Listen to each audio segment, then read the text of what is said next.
ইমামের পিছনে কেদা করে নামাজটা আদায় করলেন, বাড়িতে চলে গেলেন। হঠাৎ বাড়িতে গিয়ে দেখলেন মেহমান, তানার ওয়াইফ তানার স্ত্রী বলতে লাগলেন, তাই তো বর্তমান বাড়িতে তেমন কিছু খাবার নেই, একটু যদি মেহমানদারির জন্য বাজার থেকে কিছু আনতেন। এমন হয় কি হয় না? বাড়ি থেকে বেরিয়ে গেলেন একটু মেহমানের জন্য খাবার আনার জন্য।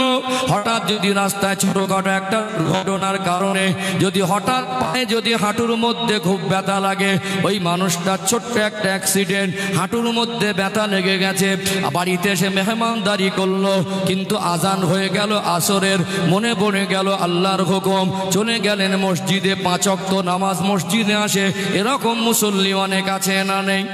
নামাজের জন্য আসলেন, জামাত দাঁড়িয়ে গেল, ইমাম সাহেব নিয়ত করে নিলেন, ইমামের সাথে সাথে নিয়ত করে নিলেন, রুকু করলেন, সেজদা করলেন। সেজদায় গিয়ে আর দাঁড়িয়ে উঠতে পারছে না, হাঁটুর মধ্যে ব্যথা। অর্থাৎ ওই মানুষটার হাঁটুর মধ্যে ব্যথার পরিমাণ কত দুনিয়ার কোনো মানুষ না জানলে আল্লাহ দয়াময় তিনি জানেন কি জানেন না?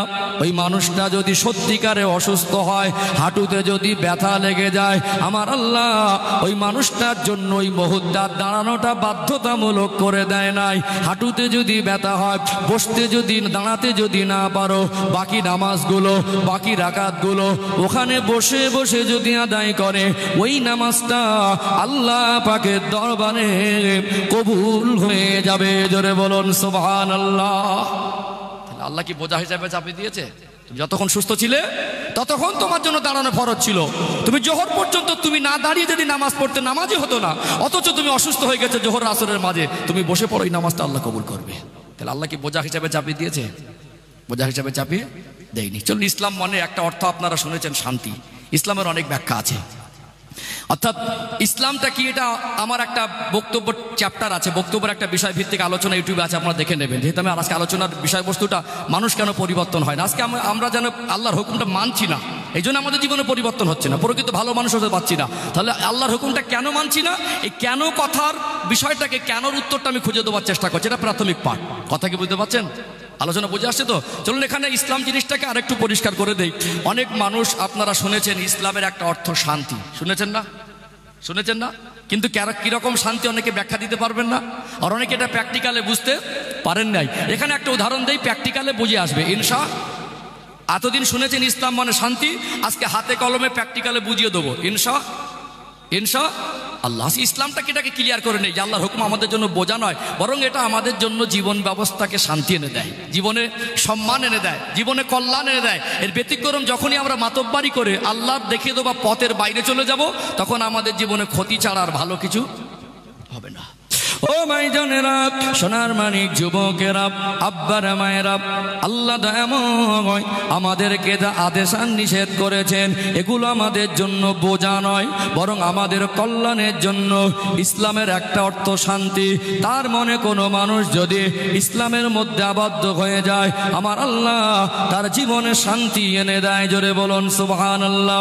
দেখবেন দুনিয়া আমরা মানুষ, আমাদের জীবনে একটা স্বামী স্ত্রীর জীবনের পাঠ আছে না নেই? পৃথিবীতে মানুষ হিসাবে আপনার জীবনের সঙ্গে অনেক মানুষের সম্পর্ক আছে, বিভিন্ন সম্পর্কে আমরা আবদ্ধ হয়ে আছি।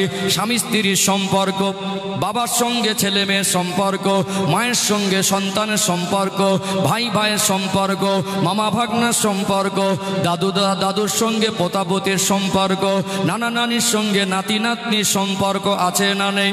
পৃথিবীতে আমরা মানুষ, আমাদের জীবনের সর্বপ্রথম সম্পর্ক, একটা সম্পর্ক মানুষ জাতির জীবনের প্রথম সম্পর্ক, সেটা হলো স্বামী আর স্ত্রী। এই সম্পর্কের উৎপত্তি দুনিয়ায় নয়, এই সম্পর্কের উৎপত্তিটা হলো আল্লাহর জান্নাতে।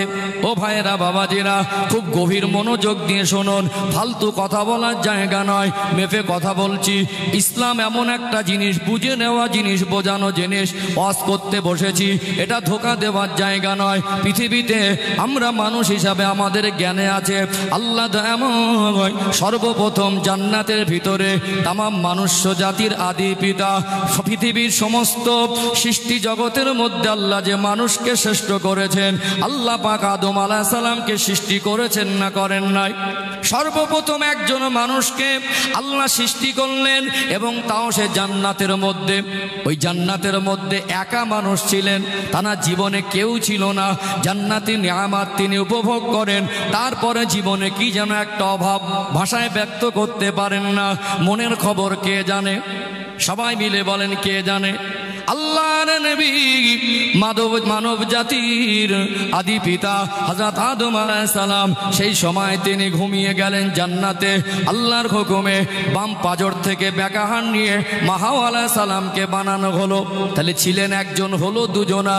ঘুম ভেঙে গিয়ে দেখলেন জান্নাতে একজন রমণী ঘোরাঘুরি করছেন, একটু অগ্রসর হতে যাবেন।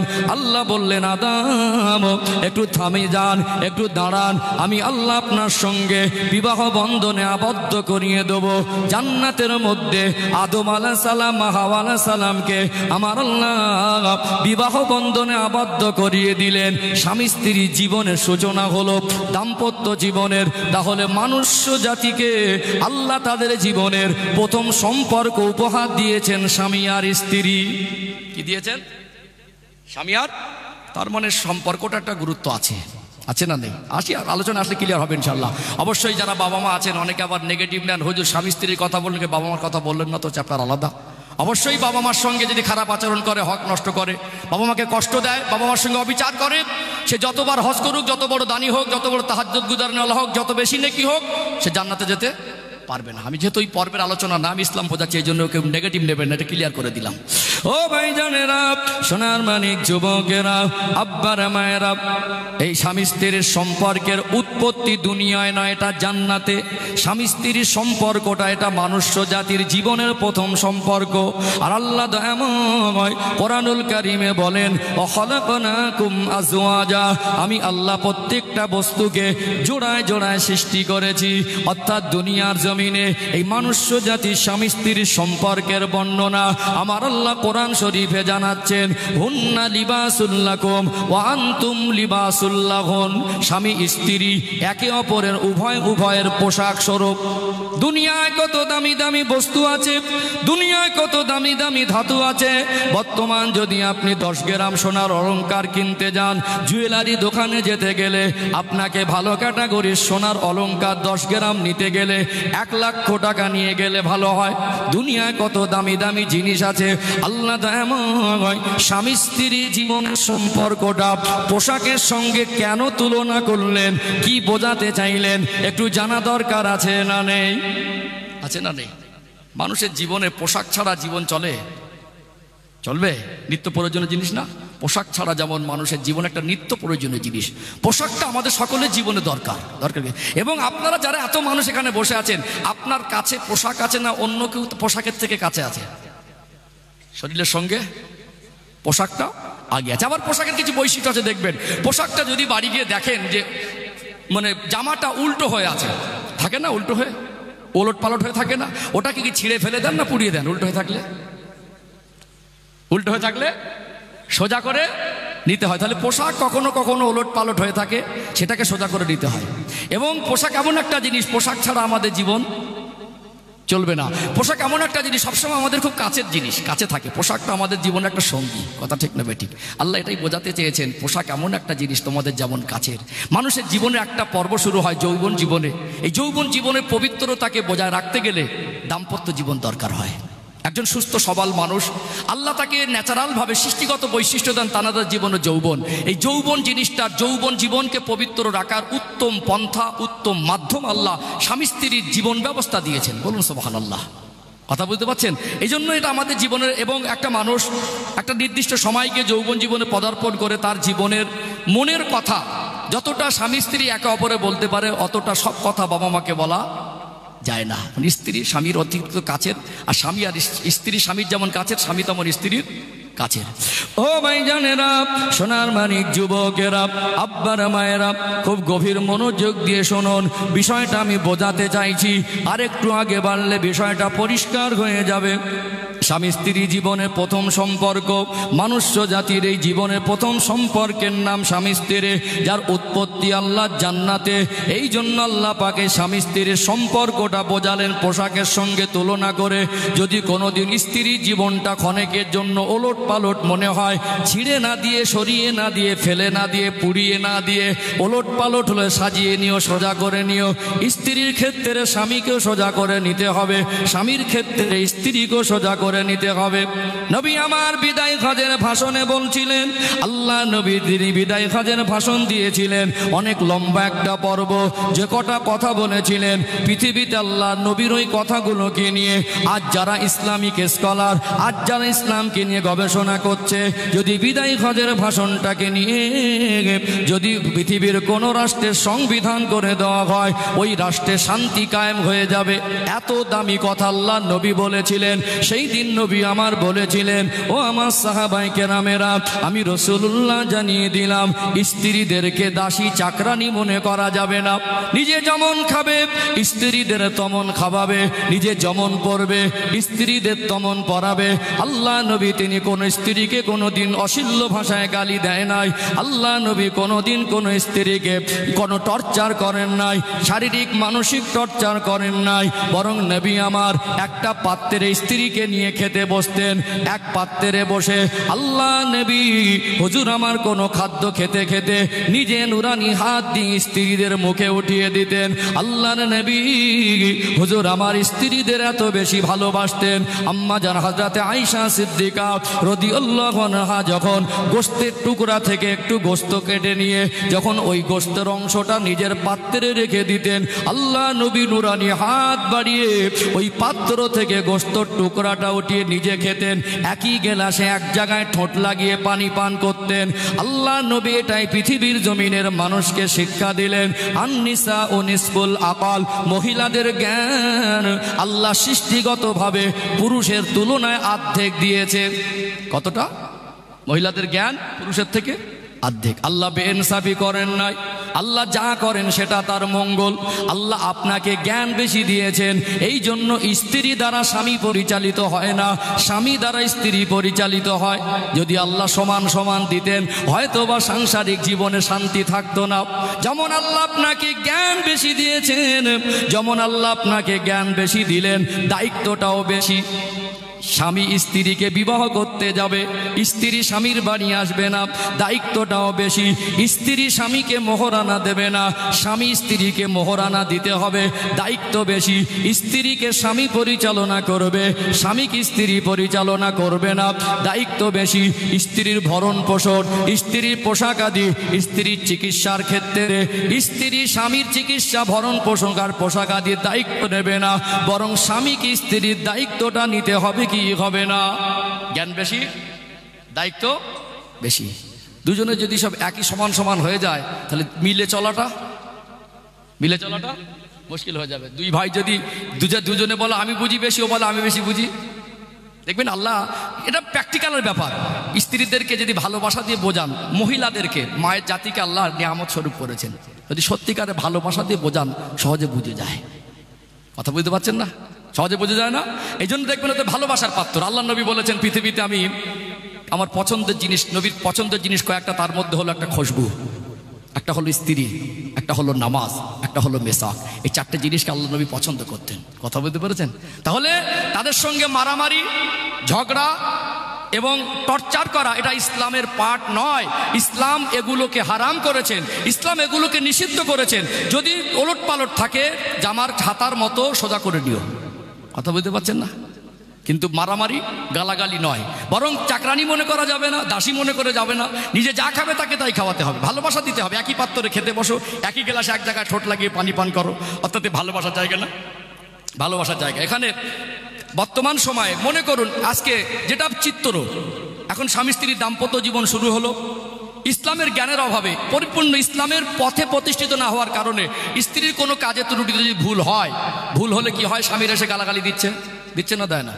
গালাগালি দিচ্ছে মানে শরিয়াতের পরিপন্থী, ইসলামের পরিপন্থী, অর্থাৎ ইসলামের দৃষ্টিতে গালাগালি দেওয়া যাবে না, মারাও যাবে না। অর্থাৎ এখানে গালাগালি আর মারামারি মানে ইসলাম বিরোধী কাজ, ঠিক তো নাকি? হারাম কাজ। এখন গালাগালি দিলেন, একটা ভুল বোঝাবুঝি ছিল, হতেই পারে, হতেই পারে। সেটা সমাধান ইসলাম গালাগালি আর মারামারি দেয়নি। আমরা গালাগালি আর মারামারি বেছে নিয়েছি না নেইনি? এখন এসে খুব কড়া ভাষা গালাগালি। বিয়ের সময়, বিবাহের আগে ছেলের বাবা মোবাইলে ছবি নিয়ে ঘুরছিল, ছেলে দেখেছি হিরোর মতো লাগছে, পরে দেখা গেল গালাগালিতে হিরো, পরে দেখা যাচ্ছে মদ খাওয়ায় হিরো, পরে দেখা যাচ্ছে মানে গুটকা খাওয়ায় হিরো, বিড়ি খাওয়ায় হিরো, তেরেঙ্গা খাওয়ায় হিরো। ও নামাজে হিরো হয়নি, আদর্শের দিক থেকে হিরো হয়নি, সততার দিক থেকে হিরো হয়নি। ও দেখা যাচ্ছে অসৎ আচরণে হিরো। আছে না নেই? আছে না? স্ত্রীকে এখন অতিরিক্ত জঘন্য ভাষায় যদি গালিগালাজ করে, অকথ্য ভাষায়, মেজাজ তো কতক্ষণ থাকবে? রেগে গেল, উল্টো গালাগালি। তাহলে প্রথম একটা ভুল বোঝাবুঝি ছিল, গালাগালির বদলে গালাগালি, খুব রকচটা গালাগালি দিচ্ছে, যা মনে করেছে তাই দুমদাম মার শুরু করে দিল। এখন মারের বদলে মার আছে না নেই? একটু হাঁকু দেন না। কিছু কিছু চাচি আর ভাবি আছে, কেউটে সাপের থেকে বীজ বেশি, যা মনে করবে তাই না, মারের বদলে মার। তারপরে রাগ করে বাপের বাড়ি, তারপরে কেসকাবাড়ি। 4 বছর মামলা চলছে। ভালো করে সিচুয়েশনটা বোঝেন। প্রথমে ছিল একটা ভুল বোঝাবুঝি, চলার ক্ষেত্রে ভুল হতে পারে। ইসলাম বলেছে গালাগালিও করবে না, মারামারিও করবে না। ওটা নিজেদের ভিতরে, যেমন জামার কাপড় ওলট পালট হয়ে গেলে সদা করে নিও। কখনো তোমার চলার পথে ভুল হতে পারে, তার চলার পথেও ভুল হতে পারে। তাহলে সামান্য একটা বিষয়কে নিয়ে ভালোবাসার মাধ্যমে একে অপরকে ক্ষমা করে ভালোবাসা দিয়ে শান্তি ফিরিয়ে আনা সম্ভব ছিল, ভুল বোঝাবুঝিটা মীমাংসা সম্ভব ছিল। অথচ গালাগালিতে যাওয়া মানে গালাগালি, মারামারি, বাপের বাড়ি, কেসকাবাড়ি। 4 বছর মামলা চলছে। 4 বছর পরে ছেলেটা বলছে আমার জীবনে শান্তি নেই। কি বলছে? কি বলছে? আমার জীবনে, আশা করে বিয়ে করেছিলাম যে না জানি বিবাহিত জীবন কত মধুর হয়, আমার 4টে বছর আমার জীবনটা নরক বা জাহান্নাম হয়ে গেছে। ছেলেটা বলছে। মেয়েটাও ওর বন্ধু বান্ধবীদের সঙ্গে, প্রতিবেশীর সঙ্গে বলছে আমার জীবনে শান্তি নেই। 4 বছর পরে ছাড়াছাড়ি হয়ে গেল। ভালো করে বুঝবেন, এই 4 বছরে ছেলেটা যা রোজগার করেছে সব কেসের পিছনে গেছে। 4 বছর এই মেয়ে 2টো বাচ্চাকে নিয়ে চলে গেছে। এই নিষ্পাপ 2টো বাচ্চা বাবার আদর থেকে বঞ্চিত হয়েছে, ভালো লেখাপড়া শেখা থেকে বঞ্চিত হয়েছে। এর ফলাফল কি দাঁড়ালো? প্রথমে ছিল ভুল বোঝাবুঝি, ইসলামের গন্ডি ডিঙে পার হলেন গালাগালি, মারামারি, বাপের বাড়ি, কেসকাবাড়ি, ছাড়াছাড়ি। 4টে বছর পরে গিয়ে ফলাফল দাঁড়ালো সোনার একটা সাজানো গোছানো সংসার তছনছ হয়ে গেল। এটা প্রথম ক্ষতি। দ্বিতীয় ক্ষতি, উভয় পক্ষের গার্জেনদের সম্মান গেল। তৃতীয় ক্ষতি, স্বামী আর স্ত্রীর দুজনের জীবনের শান্তিটা জিনিসটা উড়ে গেল। চতুর্থ ক্ষতি, নিষ্পাপ একটা ছোট নিরপরাধ বাচ্চা, এর ইফেক্টটা তাদের উপরে আচরণ করলো কি করলো না? চতুর্থ ক্ষতি, আপনাদের নিজেরও মান সম্মানটা গেল, সারা জীবনের জন্য একটা কলঙ্কিত হয়ে গেলেন সামান্য একটা ভুল বোঝাবুঝি। বলুন, এই যে ইসলাম যে পথ দেখিয়েছে, ইসলামের পথটা আমাদের জন্য সহজ না কঠিন? সহজ না কঠিন? ইসলামের পথের গণ্ডি ডিঙানোর কারণে জীবন কঠিন হলো না সহজ হলো? আজকে কিছু কিছু মানুষ, অল্প বিদ্যা ভয়ঙ্করই হয় মাঝে মাঝে। দেখবেন কিছু মানুষের অভ্যাস হলো ফিতনা করা, কিছু মানুষের অভ্যাস হলো জাতির ভিতরে ভাগাভাগি করা, কিছু মানুষের অভ্যাস হলো ফিতনা ছড়ানো। দেখছেন না? দেখছেন না? মানুষের ভিতরে শত্রুতা তৈরি করে দেওয়া, মানুষের ভিতরে হিংসা মনোভাব ছড়িয়ে দেওয়া। হচ্ছে না? হয় না? হচ্ছে না? সম্মানিত ভাইরা, এখানে এসেছি শান্তির কথা বলতে। অর্থাৎ এটা বোঝাতে চাইছি, ইসলাম এমন এক জীবন ব্যবস্থা। কিছু মানুষ ভুল বোঝে, ইসলাম না বোঝার কারণে বলে ইসলাম মানা কি যাতাই ব্যাপার, মানে মানুষকে ভুল বোঝাচ্ছে। ইসলামই বোঝে না। ইসলামিক জীবন ব্যবস্থা মানুষের জন্য কঠিন নয়। ইসলামের পথে থাকলে মানুষের জীবন যতটা সহজ হয়, ইসলামের বাইরে চললে, মন মর্জি চললে মানুষের জীবন কঠিন আর জটিল হয়ে যায়। তাহলে ইসলামের পথে থাকলে জীবনে শান্তি হয় না শান্তি হয়? একটু ভুল বোঝাবুঝি মিটিয়ে নিলে ইসলামের পথে জীবনে শান্তি থাকতো না? তাহলে ইসলাম একটা যে অর্থ শান্তি, এটা তো একটা বিষয় আমি ছোট্ট করে ব্যাখ্যা করেছি। যদি প্রত্যেকটা আল্লাহর আদেশ আর নিষেধ এরকম ব্যাখ্যা করা যায়, প্রত্যেকটা আদেশ নিষেধের ভিতরে মানুষ ও জাতির জন্য কল্যাণ আছে। জোরে বলুন সুবহানাল্লাহ। আমার কথা কি বুঝতে পারছেন? এখন যদি আমার যে সমস্ত মা বোনেরা সাংসারিক জীবনে মিল মহব্বত নেই, নিশ্চয়ই শরিয়াতের পরিপন্থী কাজে তারা মগ্ন আছে। নিশ্চয়ই স্ত্রীর হকের ক্ষেত্রে স্বামী গাফিল, স্বামীর হকের ক্ষেত্রে স্ত্রী গাফিল, যার কারণে আজ ডিভোর্স হচ্ছে। প্রকৃত ধর্মীয় জ্ঞানের অভাবে আজকে গাড়ি বাড়ি হয়েছে, ঘরের ভিতরে প্রকৃত শান্তি নেই। অথচ ওই বিল্ডিং বালাখানা এসি রুমের ভিতরে শান্তি থাকে না। প্রকৃত স্বামী স্ত্রী ভালো মানুষ হওয়ার ভিতরে, আদর্শবান হওয়ার ভিতরে, প্রকৃত একে অপরের প্রতি সহানুভূতিশীল হওয়ার ভিতরে, একে অপরের ভালোবাসার ভিতরে প্রকৃত শান্তি থাকে। কুড়ে ঘরে তালপাতার ছাউনির নিচেও ডাল ভাত খেয়েও শান্তিতে কাটানো যায়। আর যদি পৃথিবীর বিশ্বের সুন্দরীকে বিবাহ করেন, আর পৃথিবীর সোনার ইট দিয়ে ঘর করেন, পৃথিবীর সব থেকে দামি খাবার ঘরে এনে দেন, স্বামী স্ত্রীর মিল মহব্বত যদি না থাকে, স্বামী স্ত্রীকে তুচ্ছ তাচ্ছিল্য করে, স্ত্রীর স্বামীর প্রতি ভক্তি না আসে, ওই জীবনে শান্তি থাকবে? ওই জীবনে শান্তি থাকবে না। অর্থাৎ সম্মানিত ভাইরা, ইসলাম মানুষের জন্য কঠিন নয়। ইসলামের পথে চললে মানুষের জীবন সহজ আর শান্তির হয়ে যায়। ইসলাম মানুষের জীবনে কল্যাণ এনে দেয়। ইসলাম দুনিয়ার কল্যাণ এনে দেয়, আখেরাতের কল্যাণ এনে দেয়, কবর জগতের কল্যাণ এনে দেয়। আল্লাহ পাক এই জন্য বলছেন, ইয়া আইয়ুহাল্লাযীনা আমানু উদখুলু ফিস সিলমি কাফা, হে বিশ্বাসী বান্দা বান্দিরা, তোমরা পরিপূর্ণরূপে ইসলামের মধ্যে প্রবেশ করো। আলোচনা মগজে ঢুকছে আমার কথা বুঝতে পারছেন? তাহলে বলুন, ইসলামের আদেশ কি আমাদের জন্য কঠিন? কঠিন। এখানে আরেকটা ক্লিয়ার করে দিই, বিষয়টা আরো একটু সহজ হয়ে যাবে। আগামী এই যে এটা মাস চলছে কি শাওয়াল মাস, মানে এটা শেষের দিকে, জিলহজ, শাওয়াল মাসে জিলকদ জিলহজ, আর মনে করুন এখন থেকে 1.5 মাস বাকি কুরবানির ঈদ। কি বাকি? 1.5 মাস বাকি। একজন মানুষ যদি সাহেবে নেশাব হয়, মুফতিদের কাছ থেকে বাজার অনুযায়ী নিখুঁত একটা হিসাব নিয়ে নেবেন। আমি আনুমানিক একটা ধারণা বলছি, 52-53 হাজার, 55 হাজার, 50 প্লাস থেকে 55-55-র মধ্যে এরকম একটা অ্যামাউন্ট যদি ঋণ দেনা বাদ দিয়ে আপনার কাছে জমা থাকে, 1 বছর যদি টাকাটা থাকে, কোনো ঋণ দেনা নেই, আপনি সুস্থ সবল আছেন, একটা টাকা জমা হয়েছে এরকম একটা অ্যামাউন্ট, তাহলে আপনি সাহেবে নেশাব। আল্লাহর দৃষ্টিকোণে, শরিয়াতে আপনি আর গরিব না, তাহলে আপনাকে ওই টাকা থেকে জাকাত দিতে হবে। আর আপনি যদি কুরবানির ক্ষেত্রে ওই টাকার মালিকানা হন, কুরবানির আগের দিন পর্যন্ত আপনাকে কুরবানি দিতে হবে। ভালো করে বুঝবেন। ধরে নিলাম আনুমানিক 55 হাজার টাকা থাকলে তার উপরে কোরবানির হুকুম, আর 55 কোটি টাকা থাকলে তার উপরেও। এখন যিনি 55 কোটি টাকার মালিক, সে চাইলে 2 লক্ষ টাকা দিয়ে একটা উট কিনে কুরবানি দিতে পারবে না। এখন আপনি খুব কষ্ট করে, গরিব মানুষ, খুব কষ্ট করে টাকা জমিয়ে আপনি ঘরে গিয়ে ভাবছেন, তাই তো আল্লাহ আমার প্রতি কি এরকম একটা হুকুম দিল, আমার সবে 55 হাজার টাকা মাথার ঘাম পায়ে ফেলে জমা করলাম, আর আমার উপরে আল্লাহ কুরবানি দিলেন। এখানে বুঝতে হবে আপনি ইসলাম বোঝেননি।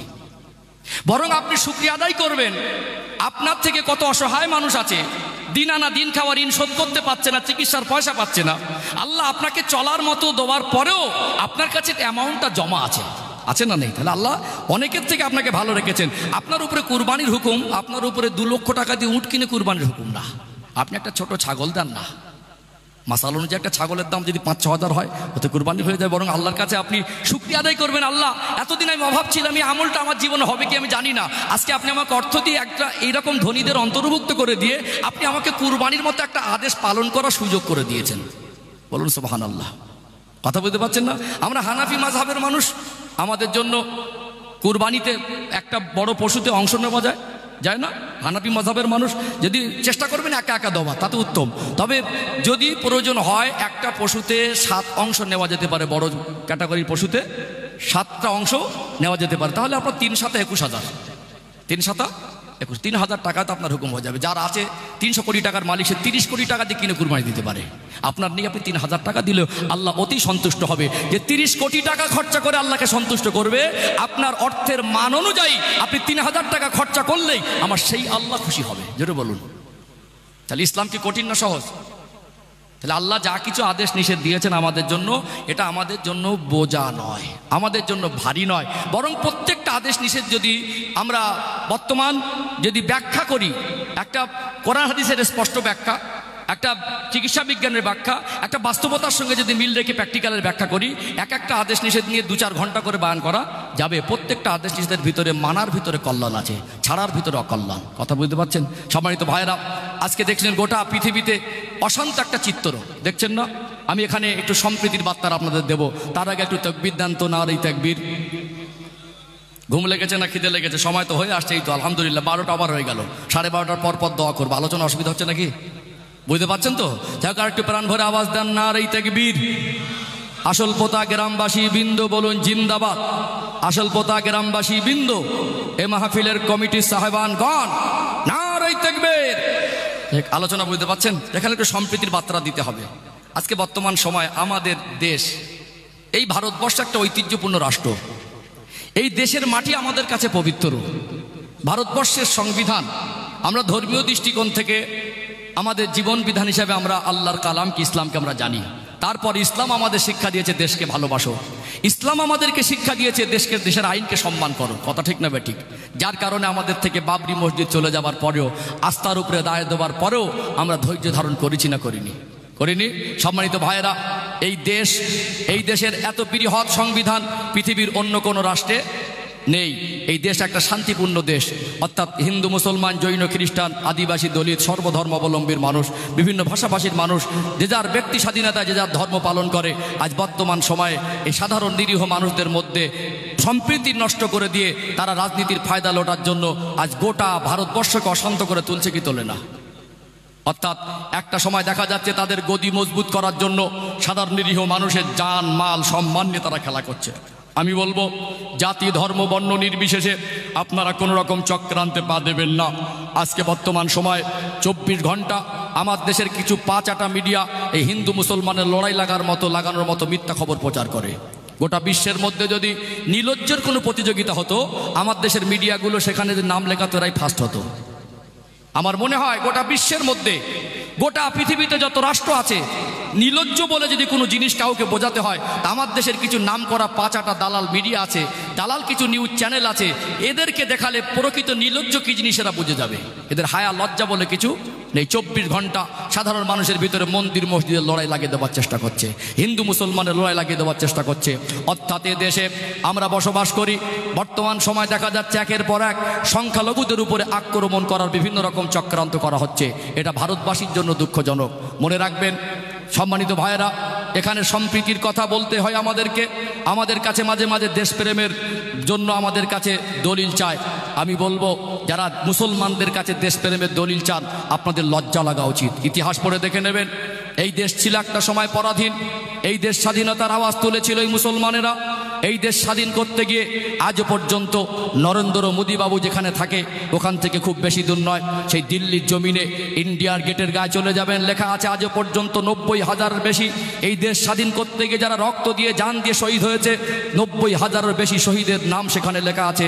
মুসলমানরা সংখ্যালঘু হলেও এই দেশের মাটিতে, তাই শহীদের সংখ্যাটা সেখানে যদি 90,000-এর নাম লেখা থাকে, মুসলমানের নাম আছে 60,000-এর বেশি। বলুন সুবহানাল্লাহ। অর্থাৎ আমার বাপদাদা পূর্বপুরুষরা এই দেশের জন্য জান দিয়েছে বেশি। এই দেশের মাটি শুকলে আজও পর্যন্ত আমার বাপদাদা পূর্বপুরুষের শহীদের রক্তের সুঘ্রাণ পাওয়া যাবে না? অর্থাৎ আপনাদের লজ্জা করা উচিত, আপনারা ইতিহাস জানেন না। অর্থাৎ আমরা দেশকে ভালোবাসি, এই দেশের জন্য আমার বাপদাদা পূর্বপুরুষ রক্ত দিয়েছে বেশি।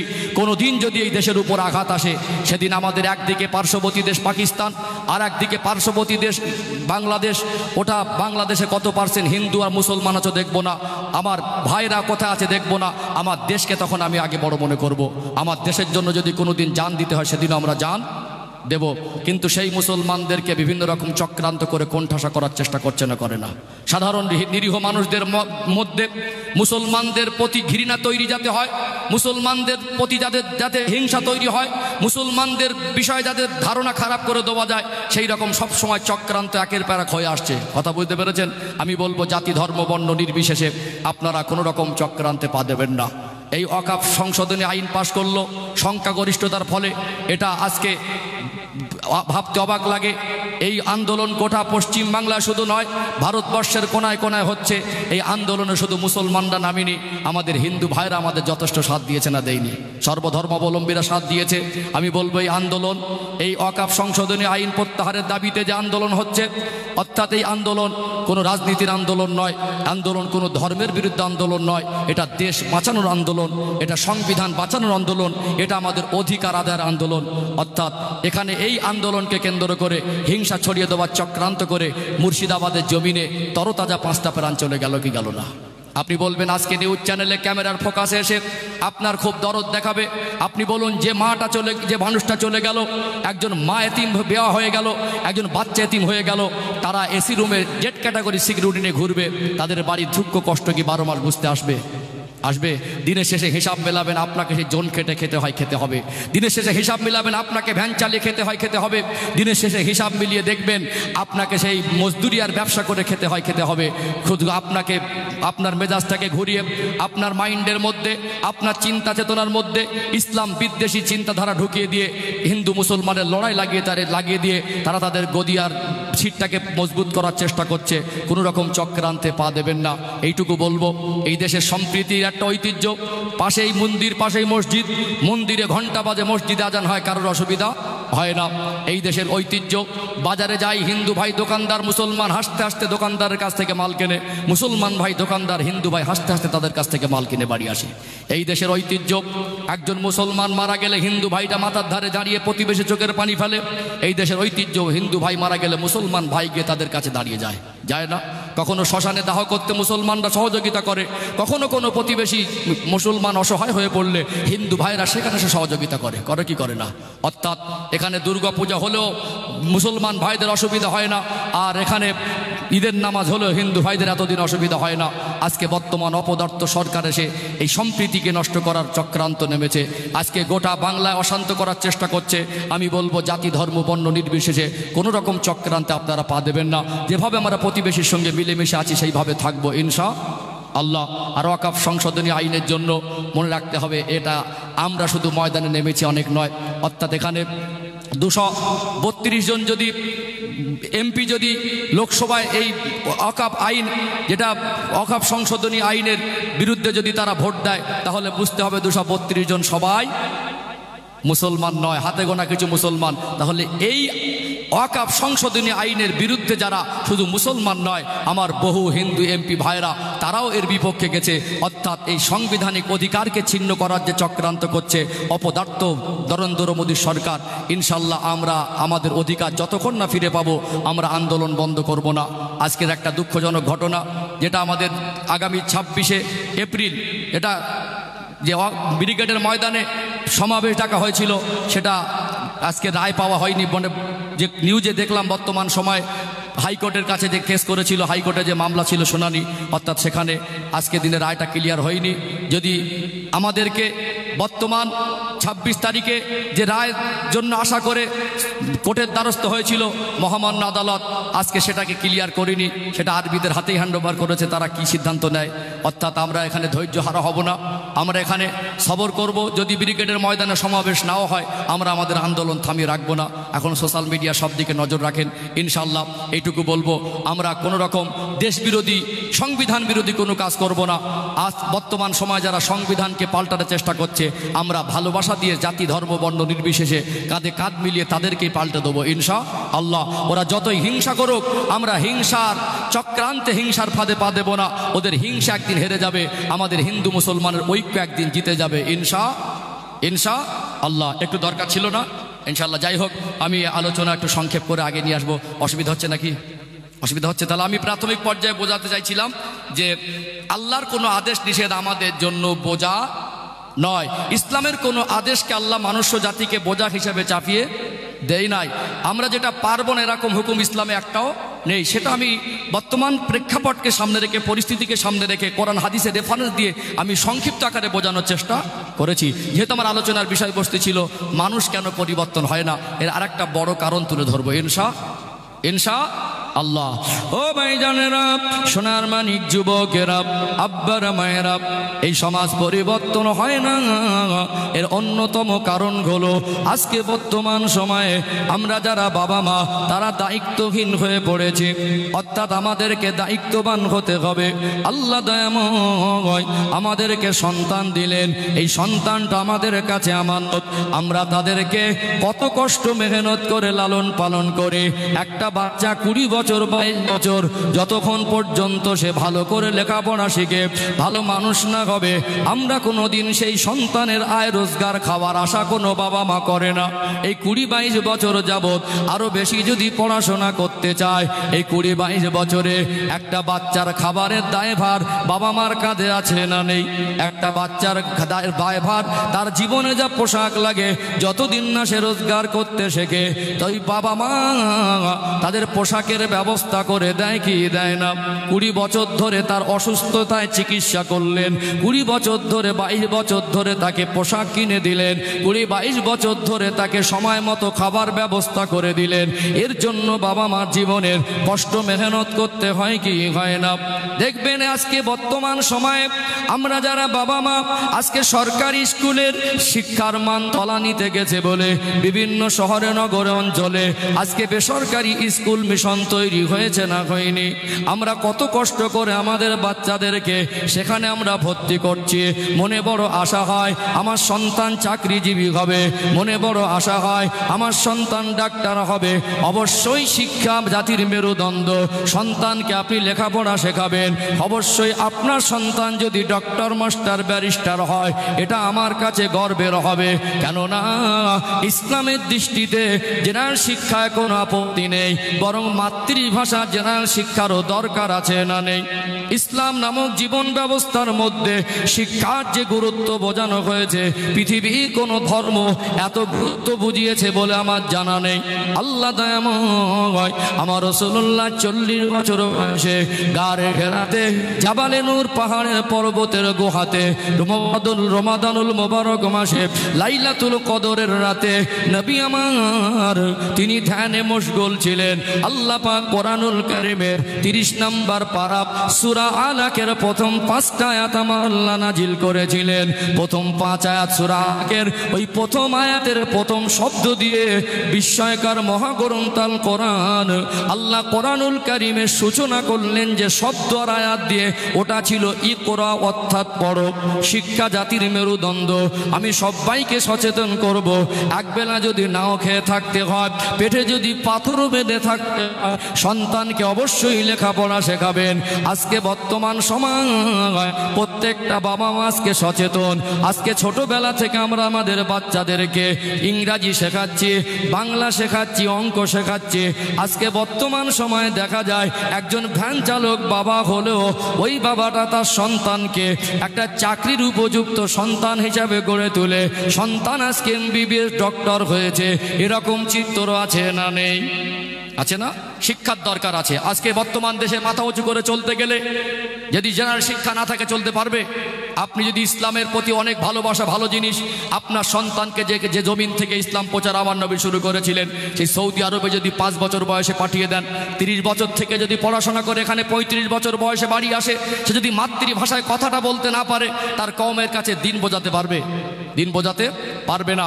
অর্থাৎ আমি চাই এদেশ আমাদের, এদেশে মাথা উঁচু করে বাঁচতে গেলে এই দেশের আমার একটা ভাই সে যদি রাষ্ট্রপতি হয় তারও শিক্ষা দরকার আছে না নেই? সে যদি এই দেশের অর্থমন্ত্রী হয়, এই দেশের মাস্টার হয়, ইঞ্জিনিয়ার হয়, ডক্টর হয়, শিক্ষা দরকার আছে না নেই? শিক্ষার বিরুদ্ধে ইসলামও নয়, শিক্ষার বিরুদ্ধে আমিও নয়, বরং নবী আমার সোনা জবানে বললেন উতলুবুল ইলমা মিনাল মাহাদি ইলাল লাহাদ।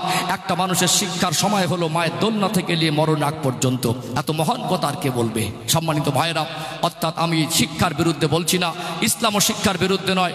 অবশ্যই শিক্ষা দরকার আছে, তবে জেনারেল শিক্ষার পাশাপাশি আপনার সন্তানকে আদর্শিকভাবে ইসলামের শিক্ষায় শিক্ষিত করতে হবে। হাট্টিমাটিম যদি মুখস্থ হয়, 4টে কলেমা কেন মুখস্থ নেই? আতা গাছে তোতা পাখিটা মুখস্থ করার দরকার আছে।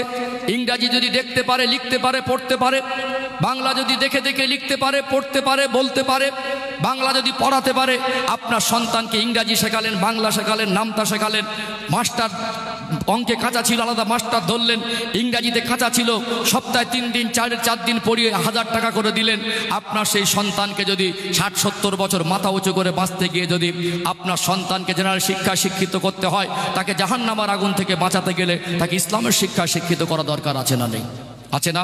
আপনার গ্রামে আজকে অনেক সোনার মানিক যুবক আছে, এরা যদি 4টে কলেমা না জানে, এরা যদি কোরআন শরীফ শুদ্ধ করে পড়তে না জানে, এরা যদি জানাজা কিভাবে পড়তে হয় না জানে, এরা যদি আজকে দিনে বর্তমান সময় দরুদ শরীফ দোয়া, মাসুরা দোয়া, কুনুত দোয়া, সানা না জানে, নামাজ কিভাবে পড়তে হয় না জানে, এ দোষ কাকে দেবেন? জলসা কমিটির আর বক্তার? কিছু মানুষ তো সুযোগ খোঁজে।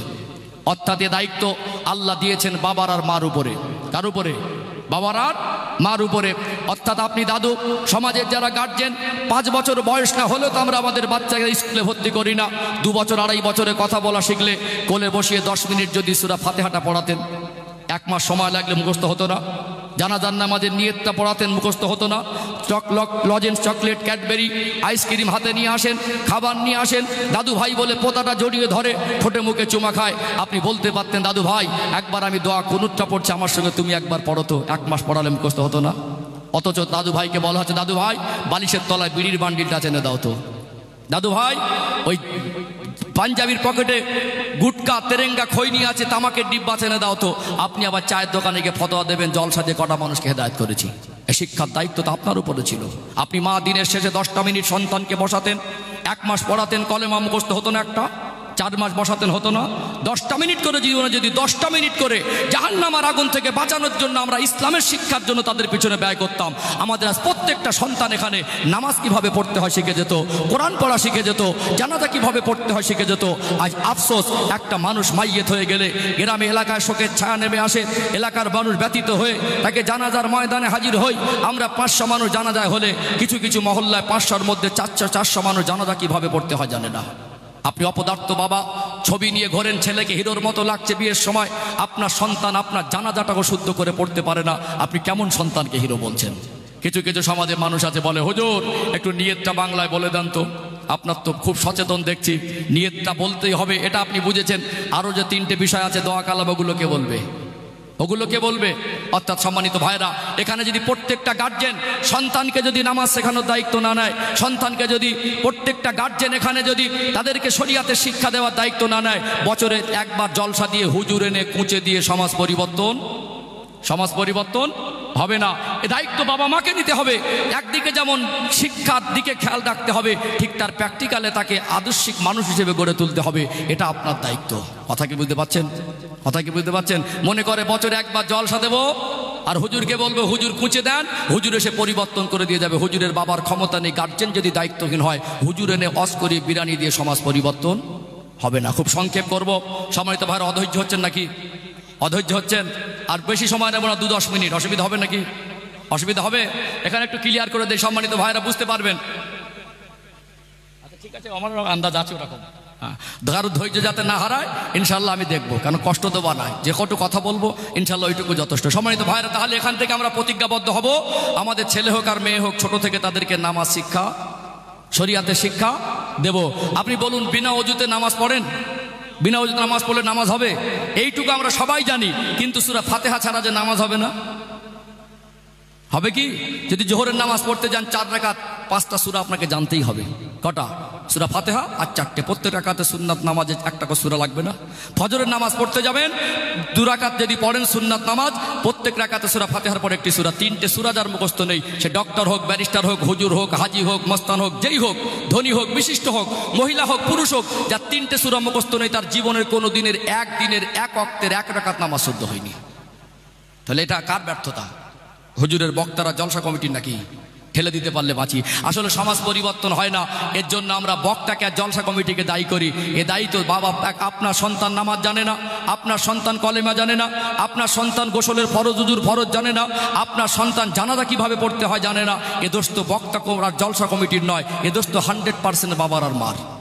কথা বুঝতে পারছেন না? এগুলো আপনাদের শেখানোর দায়িত্ব ছিল, আপনারা শেখাবেন না। আর হুজুর এনে বলবেন, হুজুর একটু কুঁচে পড়ে অস করেন, হুজুর ভালো করে দেবে। আসলে কেটে গেছে, এক জায়গায় মলম লাগাচ্ছি, আর এক জায়গায় বাবা মার থেকে সন্তান ভালো মানুষ হবে, দায়িত্ব বাবা মার নামাজ শেখানোর, আমরা ঠেলে দেবো হুজুরের ঘাড়ে। একটা উদাহরণ দেই, ধৈর্য হারাচ্ছেন নাকি? একটা উদাহরণ দেই। মাঝে মাঝে দেখে ছোট বাচ্চা খুব চালাক, এখন খেলা করতে গিয়ে হাত ভেঙে গেছে, ডান হাত। এখন ডক্টরখানা নিয়ে গেছে, হাড় ভাঙা কেস, মানে টানাটানি হবে, বুঝতে পেরেছেন? এখন ডক্টরের চেম্বারে বাবা আর মা গেছে, ডক্টরবাবু বললেন বাবা আর মা সামনে টানাটানি করলে একটু মায়া লাগবে, তো কিছুক্ষণের জন্য ওনাকে একটু বাইরের বসতে বলেন। আর যে দুটো লোক পাশে আছে ডক্টরবাবুর অ্যাসিস্ট্যান্ট, সেই রকম ফিগার। এখন ওর ছেলেটা তো খুব চালাক, এখন দেখছে ডক্টরবাবু সেরকম ফিগার আর সঙ্গে যে দুটো লোক আছে সেরকম ফিগার, বলছে পাশ থেকে দুজন ইশারা করে ভালো করে ধরো। ও তো চালাক ছেলে, তো যেভাবে দুজনে ধরেছে ও এমনি ভয়ে ঘাবড়ে গেছে। এখন ভাঙা ডান হাত, ডক্টরবাবু তো জানে না কোন হাতটা, ও ফার্স্ট টাইম ধরে একটা টান মেরে বলছে কচি ব্যথা আছে। ও দেখছে আমার এই ভালো হাতে যদি টানাটানি করে, তো খারাপ হাত ধরলে আমার অবস্থা কি হবে। এখন ও দেখছে যে আমার যে ব্যথা যন্ত্রণা লাগবে, মা নেই, এদের যে অবস্থা কি হবে তার ঠিক নেই। ও ভাবে চিন্তে বললো না, একটু লাগছে, মোটামুটি লাগছে, একটু অভিনয় করেছে, ওই হাতটা টানাটানি করে ব্যান্ডেজ করে ছেড়ে দিয়েছে। বুঝতে পারছেন না? বিপদ বাড়লো না কমলো? বাড়লো না কমলো? তাহলে এই হাতটা দিয়ে অন্তত খেতে পারতো, পেশাব পায়খানা করাবার পরিষ্কার পরিচ্ছন্ন কাজ লাগাতে পারতো। ঠিক আমাদের এরকম একটা অবস্থা চলছে। যেখান থেকে পরিবর্তন হবে সেই রাস্তা আমরা দায়িত্বহীন হয়ে পড়ে বছরে একবার জলসা দেবো, হুজুর পরিবর্তন করে দাও। সমাজে কিছু পণ্ডিত আছে মহাজ্ঞানী, তারা বলবে জলসা দিয়ে কটা মানুষকে হেদায়েত করেছিস। কথা বুঝতে পারছেন না? দায়িত্ব আপনার ঘরে, আপনি তাকে বেরিয়ে আনতে পাঠাবেন। মানুষ হিসেবে গড়ে তোলার দায়িত্ব আপনার ঘরে। আপনি তার সামনে গালাগালি দেবেন, তার সামনে অশ্লীল ভাষা ব্যবহার করবেন, তাকে কলেমা শেখানোর বাদ দিয়ে আপনি গালাগালি শেখাচ্ছেন। 4টে কলেমা মুখস্থ নেই, 40টা গালাগালি মুখস্থ। এখন আমাদের ঘরে কিছু যুবকরা গালাগালি দেয়, মনে হবে গালাগালিতে পিএইচডি করেছে। এইবারে হুজুর আনবো, হুজুর ভালো করে দাও। কিছু কিছু বক্তা আছে দেখবেন, যুবকদের বলে, যুবক তোমাদের পায়ে জড়িয়ে ধরে বলছে, দুটো পা দিয়ে যুবক জড়িয়ে ধরে বলি কাল থেকে নামাজি হয়। যাকে ওয়াজ করছে নামাজি, নামাজ পড়তেই জানে না। কে বাবা মা শেখায়নি। আচ্ছা, এখানে সব থেকে বড় বক্তাকে রে, কাল থেকে সবাইকে নামাজি করে দেন তো দেখি। এখন আবার নরম বক্তা হচ্ছে না, গরম বক্তা আনছে। সব থেকে গরম বক্তা কেন? 50 লাখ আমি দেবো, এই গ্রামে যত মা বোন বেপর্দা আছে সবাইকে পর্দা নশীনা করে দেন তো দেখি। পারবে? পারবে? যতই ওয়াজ করে যাক পারবে না। আসলে সেই ভেঙে গেছে এক হাত, আর ব্যান্ডেজ করছি আর এক হাত। বাবা মা যদি দায়িত্বশীল না হয়, স্বামী যদি দায়িত্বশীল না হয়, একটা মা তার জীবনে পর্দা বাস্তবায়ন হবে না। বাবা মা যদি দায়িত্ব সহকারে সন্তানকে নামাজ শেখানোর দায়িত্ব না নেয়, তাহলে শুধু ওয়াজ করিয়ে 365 দিন জলসা দিয়ে দামি চালের বিরিয়ানি করে সমাজ পরিবর্তন হবে না। চলুন লাস্ট পয়েন্ট একটু ক্লিয়ার করে দেই। ও ভাই জানেরা, সোনার মানিক যুবকেরা, আব্বার মায়েরা, আল্লাহ দয়াময় পবিত্র কালাম কোরআনুল কারিমে বলেন, অকরনা ফি বুয়ুতিকুন্না ওয়ালা তাবাররাজনা তাবাররুজাল জাহিলিয়াতিল উলা। ও দুনিয়ার মেয়েরা, ও দুনিয়ার মহিলারা, জাহিলিয়াতে যুগের মেয়েদের মতো উলঙ্গপনা হয়ে বেহার মতো চলাফেরা করো না। পর্দার বিধানকে আমার আল্লাহ ফরজ করে দিয়েছেন না দেন নাই? এটা সবাই জানে।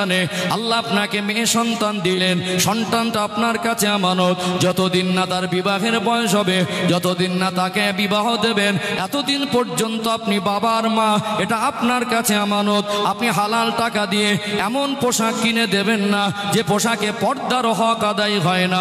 অথচ আজকে সমাজে কিছু মানুষের ডিগ্রি আছে, চাকরি আছে, সমাজে টাকা পয়সা আছে বলে সম্মান আছে, আজকে তার সাবালিকা মেয়েকে, স্ত্রীকে নিয়ে কখনো দীঘায়, কখনো গ্যাংটকে, কখনো দার্জিলিংয়ে, কখনো কাশ্মীরে, আজমিরে গিয়ে ফেসবুকে ছবি ছাড়ছে মাই হ্যাপি ফ্যামিলি। গার্জেন দায়িত্বহীন। 18-20 বছর ধরে সন্তানকে মানুষ করলেন, তাকে যদি পর্দায় অভ্যস্ত না করেন, আপনি মা, আপনার পর্দার ঠিক ঠিকানা নেই। আপনি বাবা, আপনি কোনো দায়িত্বর পর পালন করলেন না। মেয়েটাকে ইচ্ছা মতো পোশাক পরালেন, ওই মেয়েটাকে পোশাকের দিকে কোনো খেয়াল রাখলেন না। ওই মেয়েটা আজকে বেপর্দায় চলছে। তার বাবার মা তাকে পর্দার পোশাক কিনে দেয় না, বাবার মা তাকে পর্দার কথা বলে না, পর্দা অভ্যস্ত করে না। হুজুরের বাবার 14 পুরুষের কি ক্ষমতা আছে অস্কর ওই মেয়েটাকে পর্দানাশীনা করে দেবে? চলুন আরেকটু ক্লিয়ার হবে, আর এক ধাপ আগে বাড়ি। আজকে বর্তমান সময় আমাদের ঘরের মা বোনেরা সবাই কিন্তু বেয়াদব না, কিছু আদব আছে না নেই? অনেক মা বোনেরা আছে, আজকে সবাইকে খারাপ বলবেন না, কিছু আছে ফ্যাশন আর মডার্নগিরি দেখাতে গিয়ে ভিন্ন ধর্ম অবলম্বীদের কালচার আকৃষ্ট হয়ে আজ বেহাপনার প্রতিযোগিতায় নেমেছে। কিন্তু অধিকাংশ আমাদের ঘরের মা বোনেরা, মেয়েরা মোটামুটি পর্দা করে। সবাই শর্ট গেঞ্জি আর প্যান্ট শার্ট পরে না, চুড়িদার পরুক, সালোয়ার কামিজ, নাইটি পরুক, ওড়না মাথায় দিয়ে চলে কি চলে না?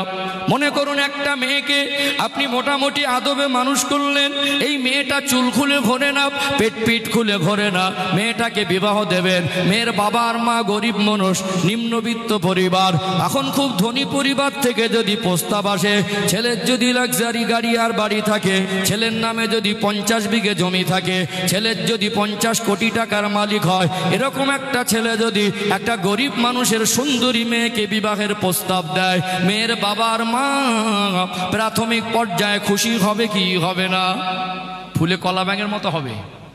আর জিজ্ঞাসা করার সাহস পাবে না মেয়ের বাবা ছেলেটা কলেমা জানে কিনা, নামাজ পড়ে কিনা, কোরআন শরীফ জানে কিনা, আর জিজ্ঞাসা করার প্রয়োজন মনে করবে না। এখন আবার আনুষ্ঠানিকতার সঙ্গে উভয় পক্ষের সমর্থনে মেয়েটাকে অর্ধনগ্ন করা হয়। বিবাহের দিনে ছেলে পক্ষ বলছে আমাদের বৌমা আমরা সাজিয়ে নিয়ে আসবো।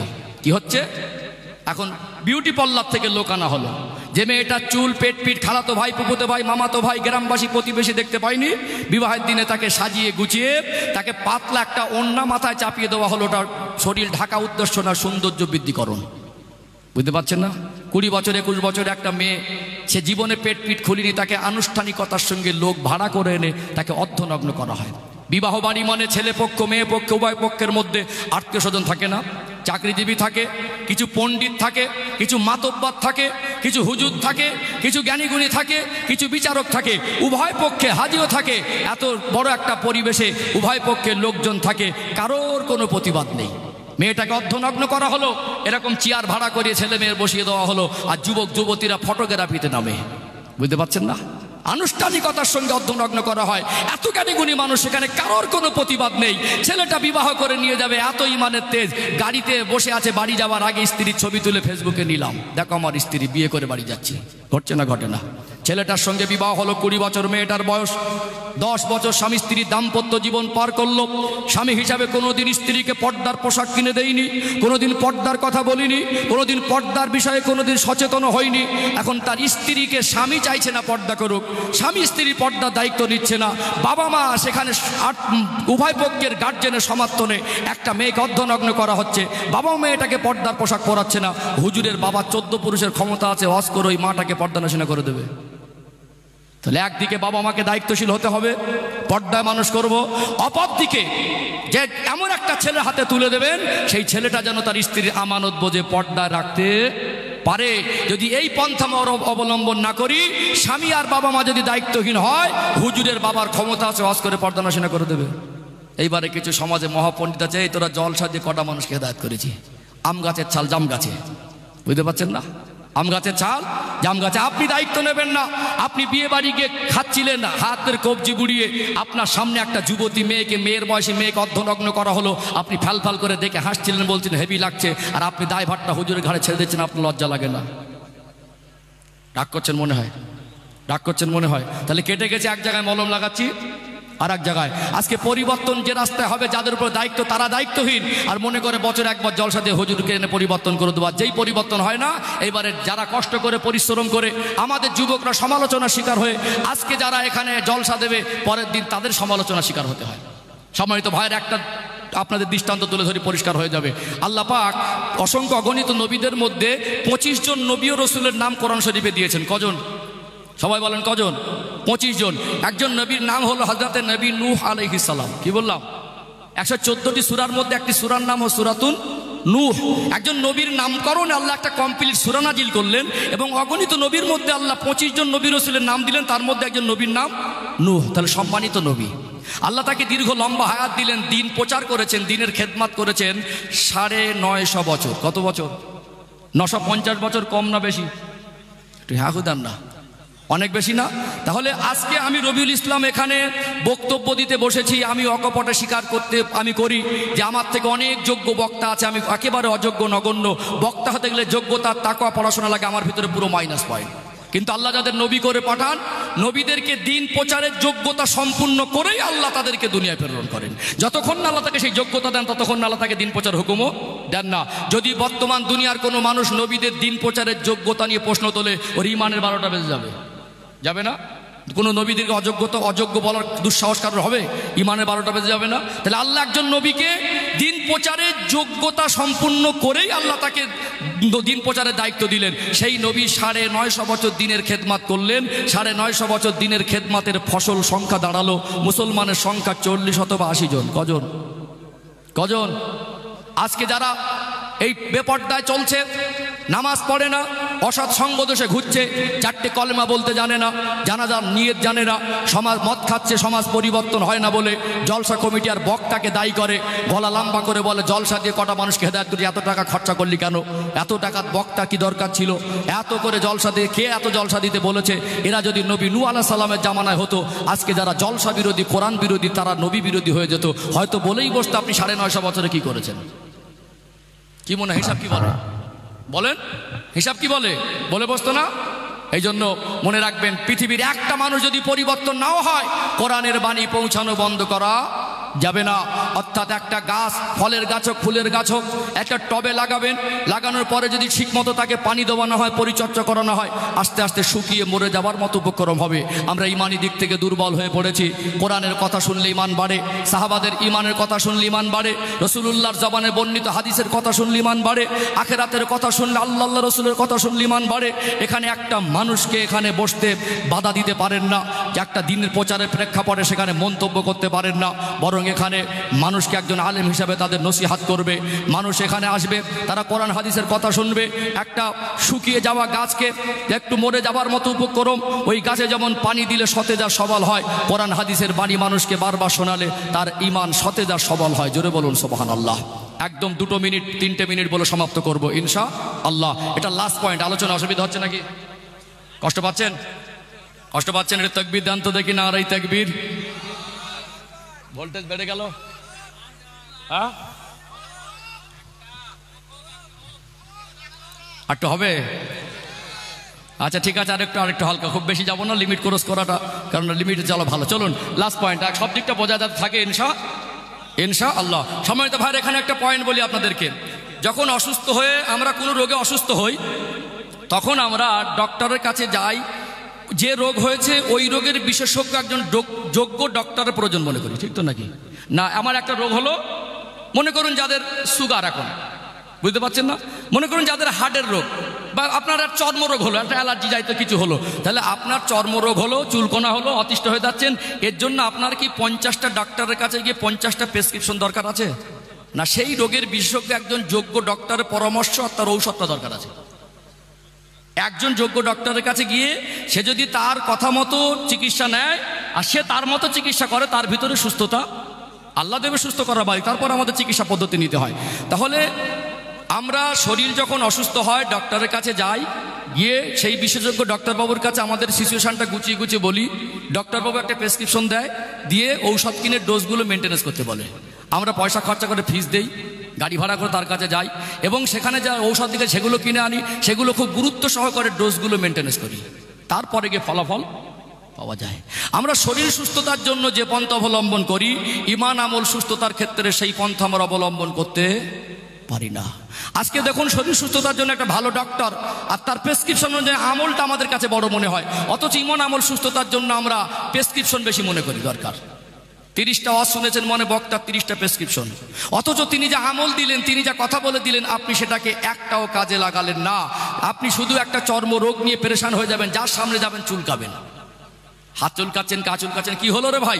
দোকানে বসে চুলকাচ্ছেন, ঘরে গিয়ে চুলকাচ্ছেন, বাজারে গিয়ে চুলকাচ্ছেন, কুটুম বাড়িতে, বলে ভাই পেরেশান হয়েছে, কোথায় গেলেন? ডাক্তারের কাছে। হ্যাঁ গেছি, প্রেসক্রিপশন দিলেন, আপনি এনে ফি দিয়ে বাড়ি এনে রেখে দিলেন, ঔষধটা কিনলেন না, খেলেন না। আবার একটা ডক্টরে, কি হলো ভাই? আবার চুলকাচ্ছি, সেদিন আরে ভাই কমছে না, আবার চুলকাচ্ছেন, আরে ভাই কি হলো? তাই চুলকে চুলকে আপনি মরে যাবেন, আপনার চুলকোনা কমবে? কি গো, কথা মনে বুঝতে পারছেন না? এটা কি সিস্টেম বলে? অথচ আমরা সুস্থ হওয়ার জন্য যে পন্থা অবলম্বন করি, ঈমান আমল সুস্থতার জন্য, সেই পন্থা আমরা অবলম্বন করতে। আমি আমার খুব ক্ষুদ্র জ্ঞানে মনে করি আমি খুবই অযোগ্য একজন মানুষ। হুগলি জেলার মানুষ আমাকে ভালোবাসে। আমি আমার জীবনে শুধু পশ্চিম বাংলা না, বিভিন্ন স্টেটে বিভিন্ন পরিবেশে কথা বলি। আপনারা যারা আমাকে ফলো করা দেখেছেন, আল্লাহ আমাকে কোনো 1 মাসের মধ্যে 16 দিন 18 দিন বিমান সফর করায়, একটানা 10 দিন। মানে লোক গাড়ি চাপে, মোটরসাইকেল চাপে, আমার একটানা 10 দিন বিমান সফর, গেছি এসছি এরকম। আল্লাহকে সাক্ষী রেখে বলছে, এরকম আমার জীবনে কখনো পার হয়ে যায়। তো আমি খুব ক্ষুদ্র অভিজ্ঞতা থেকে দেখেছি, একজন মানুষ সে যদি সত্যিকারে পরিবর্তনের মানসিকতা নিয়ে একজন আলেমের সোহবতে বসে তার জীবনের ঘাটতি পূরণের জন্য ইনফরমেশন নেন, আর একজন আলেম তাকে যা আমল দেবে 2 ঘন্টায়, সেইটাকে যদি সে মানে, তার জীবন পরিবর্তনের জন্য যথেষ্ট হয়ে যাবে। কথা মনে বুঝতে পারছেন না? একজন ডক্টরের কাছে গিয়ে 10 মিনিট সময়টাকে অনেক দামি মনে হয়, তার কথাগুলো খুব গুরুত্ব দিয়ে শুনি। এগুলো যদি ভুলেও যাই, প্রেসক্রিপশন নিয়ে আবার একটা ডক্টরের কাছে ফোন করি, স্যার এটা কতটা খাবো, বুঝতে পারছি না, বুঝতে পারছেন না? তাহলে আমরা ডক্টরের কথা, ঔষধের লেখার লাইন যেভাবে গুরুত্ব দেই, আমরা আমাদের ঈমান আমল সুস্থতার জন্য আলেমের সোহবতে সেই নিয়েতে বসি না। তারা যে কথাগুলো দেন, ইনফরমেশনগুলো দেন, সেগুলো আমরা আমলের জিন্দগিতে বাস্তবায়নও করি না। আমরা মানব না, আমরা পরিবর্তন হব না। আপনি আপনার সন্তানকে, এখান থেকে ইনফরমেশন দেওয়া হবে, আপনার সন্তানকে নামাজ শেখানোর দায়িত্ব আপনার। আপনি বাবা আপনার, আপনি মা আপনার, পর্দা করাবেন আপনার মেয়েকে বিবাহ আগ পর্যন্ত আপনি বাবা আর মা। এমন একটা ছেলের হাতে তুলে দেবেন, সে পর্দায় রাখবে, সে দায়িত্ব আপনার। যিনি স্বামী হবেন সে পর্দায় রাখার দায়িত্ব আপনার। অর্থাৎ এই দায়িত্বগুলো আপনাকে বুঝিয়ে দেওয়ার পরে আপনি আমল করবেন না, দায়ভারটা বক্তার ঘাড়ে ঠেলে দেবেন। এটা কোন বিচার বলে? কথা মনে বুঝতে পারছেন না? এটা কোন বিচার বলে? অর্থাৎ এক জায়গায় মলম লাগাচ্ছি এক জায়গায়, মেজাজ এমন হয়ে গেছে, হুজুর একটু কুঁচে দেন, আমি উঠে কুঁচে দিলাম। এই গ্রামের মনে করুন কিছু মা বোন বেপর্দা, চলো মনে করুন, বোঝাচ্ছি, আপনার খালা হয়, আপনার চাচিমা হয়, আপনার মেয়ে হয়, আপনার স্ত্রী হয়, আপনার বোন হয়, আপনার নাতি হয়। আমি জানি তো, আপনিও জানেন তো, শরিয়াতের খেলাফ কাজ করলে ঠিকানা জাহান্নাম, তার জন্য তো শাস্তি। এখন আমি যারা বক্তা হয় একটু গুছিয়ে গাছিয়ে রসালো কথা বলতে পারে, আমি একটু দাঁত মাত খিচে গুছিয়ে গাছিয়ে বললাম, আমরা দায়ুস, টাটকা দায়ুস, মরে গেলে জাহান্নামে যাবে, কবর আগুন জ্বলবে, একেবারে অবস্থা খারাপ হয়ে যাবে। আপনি পাশ থেকে একটু খিলখিল করে হেসে দিয়ে গুঁজে দিয়ে বলেন হুজুর হেবি দিচ্ছে। আপনার চাচিকে, আপনার স্ত্রীকে, আপনার মাকে, আপনার বোনকে আমি হুজুর যদি জাহান্নামী বলি, আপনি মোসকে হাসছেন, হুজুর হেবি দিচ্ছে, এতে মনে হয় পরিবর্তন হয়ে যাবে। আমার কথা মনে হয় বুঝতে পারছেন?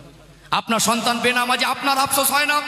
আপনি দায়িত্ব পালনে ব্যর্থ হয়েছে, আপনার বিবেক জাগ্রত হয় না?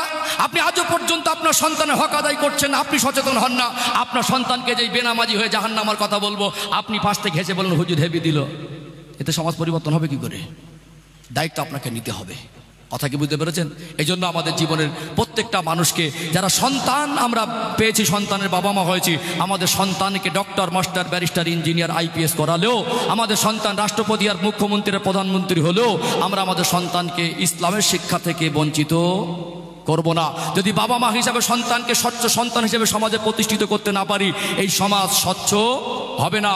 আমার সন্তান, আপনার সন্তান, আজকে বর্তমান আধুনিক শিক্ষা আর ইসলামের শিক্ষার মধ্যে আসমান জমিন পার্থক্য। কতটা? ইসলাম এই পথ দেখায়, ইসলামের পথ এটাই, মুসলমান তাকে বলা হয় আত্মসমর্পণ করো। কি করো?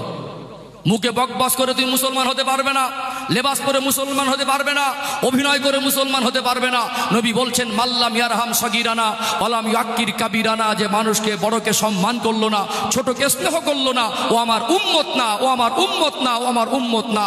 আগে তুমি বড়কে সম্মান করো, ছোটকে স্নেহ করো, তবে তুমি মুসলমান আর নবীর উম্মত বলে দাবি করো। কথা বুঝতে পারছেন না? অথচ দুনিয়ার আধুনিক শিক্ষা দেখবেন, আজকে বর্তমান সময় হঠাৎ একটু পয়সা হয়ে গেল, এখন টাকা যার সম্মান তার। বুঝতে পারছেন না? এখন হারামখোরের সম্মান বেশি হালালখোর থেকে। মাইন্ড করবেন না, আমি কোনো ব্যক্তি, কোনো এলাকা, কোনো জায়গার নাম আমি উল্লেখ করছি না। আজকে একটা মানুষের যদি তার ব্যাকগ্রাউন্ড খারাপ হয়, সে জেনাখোর হোক, সুদখোর হোক, মদখোর হোক, আল্লাহ যদি পয়সা দেয় তার সম্মান আছে। একজন গরিব মানুষ, সৎ মানুষ, ন্যায় মানুষ, ভ্যান চালে খায়, গাড়ি আর বাড়ি নেই, সমাজের মানুষ তার সম্মান দেয় না। কথা ঠিক বলছি না ভুল বলছি? অথচ ইসলাম আমাদের শিক্ষা দেয়, পৃথিবীতে মনুষ্য জাতির জন্য ইসলামিক জীবন ব্যবস্থার মধ্যে নবী বলছেন আফজালুল ইবাদাতে ইবাদাতুস সালাহ, শ্রেষ্ঠ ইবাদত নামাজ। নামাজের ভিতরে শ্রেষ্ঠ শিক্ষাগুলো আছে। পৃথিবীর সেরা ভালো মানুষ গিয়ে দেখবে, পৃথিবীর সেরা খারাপ মানুষ হিসেবে আপনার নজরে যদি থাকে, সামনে দাঁড়ালে পিছনে সরিয়ে দেওয়া যাবে না। পৃথিবীর সেরা শিক্ষিত মানুষ, তার পাশে অশিক্ষিত মানুষ দাঁড়ালে সরিয়ে দেওয়া যাবে না। পৃথিবীর সেরা দেখতে সুন্দর মানুষ, অসুন্দর মানুষ তার পাশে গেলেও ধাক্কা মেরে সরানোর অধিকার নেই। ওখানে ভেদাভেদের কোনো জায়গা নেই। শ্রেষ্ঠ ইবাদত নামাজ। নামাজের জন্য যে ঘর নির্মাণ করি, পৃথিবীর মধ্যে উৎকৃষ্ট জায়গা মসজিদ, ওর ভিতরে শ্রেষ্ঠ শিক্ষা আছে না নেই? উঁচু নিচু পার্থক্য নেই, বংশে রক্তের পার্থক্য নেই, কালো ভস্মায় পার্থক্য নেই। অর্থাৎ মানুষ হিসেবে কাঁধে কাঁধ মিলিয়ে চলতে হবে, মানুষ হিসেবে ভেদাভেদ ভুলে ওখানে এক জায়গায় দাঁড়াতে হবে। নামাজ আমাদেরকে শিক্ষা দেয় কি দেয় না? অর্থাৎ এখানে আমাদেরকে নবী বলেছেন বড়কে সম্মান করো, ছোটকে স্নেহ করো, তবে আমার উম্মত বলে দাবি করো। আজকে হঠাৎ দুটো পয়সা হলো, ক্ষমতা হয়ে গেল, শিক্ষিত হয়ে গেল, বাবার বয়সী লোক ভ্যান চালকটা বলছে ভ্যানওয়ালা যাবি, কি বলছে, ভ্যানওয়ালা যাবি। বাবার বয়সী লোকটা ছেলের বয়সী ছেলেটাকে বলছে স্যার আপনি কোথায় যাবেন? তাহলে আজকে আধুনিক শিক্ষা, বুঝতে পারছেন না? বাবার বয়সী লোকটাকে বলছে যাবি, আর লোকটা ঘুরিয়ে বলছে স্যার আপনি কোথায় যাবেন? ভ্যান চালক বলে সম্মান নেই।